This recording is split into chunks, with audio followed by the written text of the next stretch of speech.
Mapagpalang araw mga kataba. Pag nag-grocery tayo mga kataba, syempre inuuna natin bilhin yung mga sabon. Kasi importante yung hygiene mga kataba. Kung pwede nga lang na wag ka nang umikot ng umikot eh. Kasi tinitignan mo yung mga sabon na madalas mo rin ginagamit. Tapos meron pa dyan mga pampaputi. Eh kaso wala na akong chance para pumuti mga kataba. Ang dami-dami dyang mga whitening soap oh. Laging tinitingnan din yan ng anak ko. Kasi yung anak kong isang mga kataba, medyo nako-conscious na yun eh. Kaya minsan tumitingin ng whitening soap. Siyempre habang nagbibinata sila, marami na rin silang gustong gawin sa sarili nila, mag-improve. Diba mga kataba, kaya naman minsan sinusuportahan din natin yung mga anak natin. Kahit minsan sinasabihan ko ng arte-arte mo naman.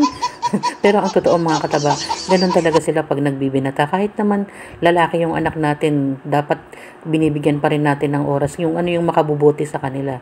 Yan ang daming pagpipilian, pati yung mga panglinis, mga kataba, pati yung mga pang-brush ng katawan.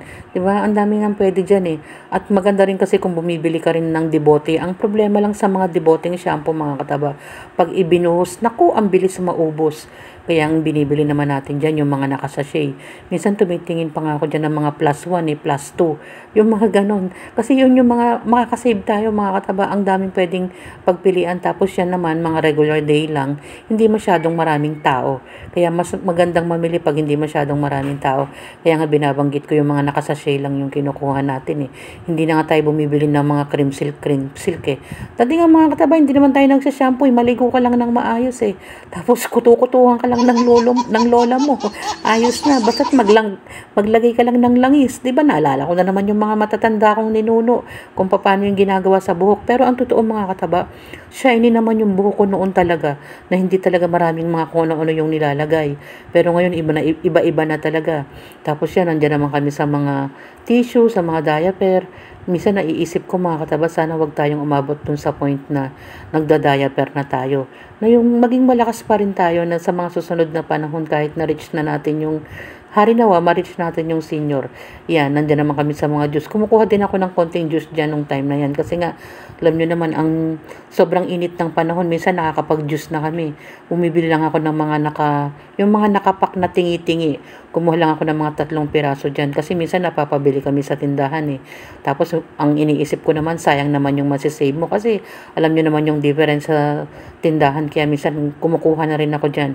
Minsan, meron pa ako na tatimingan dyan ng mga nakatetra na juice na nakasale talaga eh. Kaya minsan, kumukuha rin si Mama Taba. Ganon yung style natin sa pag-grocery. Diba? Ang dami niyan mga kataba. Sana nga umabot yung point na dampot ka lang ng dampot, kuha ka lang ng kuha, hindi mo tinitingnan yung presyo. Ganon yung mga kataba, yung parang sinasabi nga nila na manifesting, na iniisip mo na ganon yung pwedeng mangyari sa mga susunod na panahon. Yung parang nananaginip ka na nga lang. Oh. Di ba mga kataba? Wala namang masama dun eh. Sabi nung anak ko, huwag ka mag-alala ma, ibibili kita ng mga gusto mo.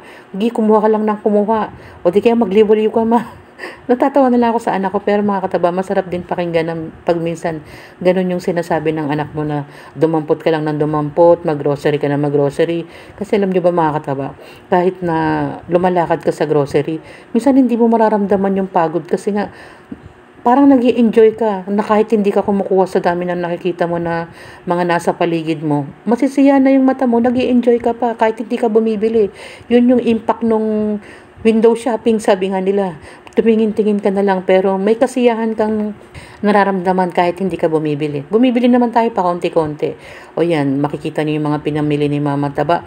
Minsan nga, kailan kaya yung time na punong-puno yung cart? Naku, puro naman kailan. Wala namang masama mga kataba kung ano tayo, mag-isip tayo ng gano'n na maisip natin sa mga susunod na panahon. May experience natin yung napupuno yung cart. Pero hindi naman tayo masyadong na lagi na lang tayo naghahangad ng kung ano mang material. Ang sa atin lang kung ano yung meron, kung ano yung mapagkakasya at kung ibigay man sa atin yung mga ganong bagay syempre magpasalamat tayo. Tapos ang dami pang mga nasa harap na yan, yung pang chocolate na yan. Kaya nga kindat-kindat lang tayo dyan sa harap ng cashier eh. Kasi nakita nyo ba yung pinapunch mga kataba, puro karne. Mga pangunahing pangangailangan sa bahay yung tinitignan natin. Tapos sabi ko sa anak ko, tignan mo anak ko, meron na tayong pwedeng ibili kay baby dun sa isang apo ko mga kataba. Hindi isa pa lang pala yung apo ko. Natutuwa kasi ako pag nakakakita ako ng ganyan. Tapos yung juice naman, dapat kailangan na natin uminom ng mga ganito, hindi yung kung ano-anong mga kataba. Kasi nga habang tumatanda tayo, dapat conscious na tayo sa mga iniinom at kinakain natin. Yan ang isang araw natin ng pag-grocery. Di ba mga kataba? Napakasimple lang.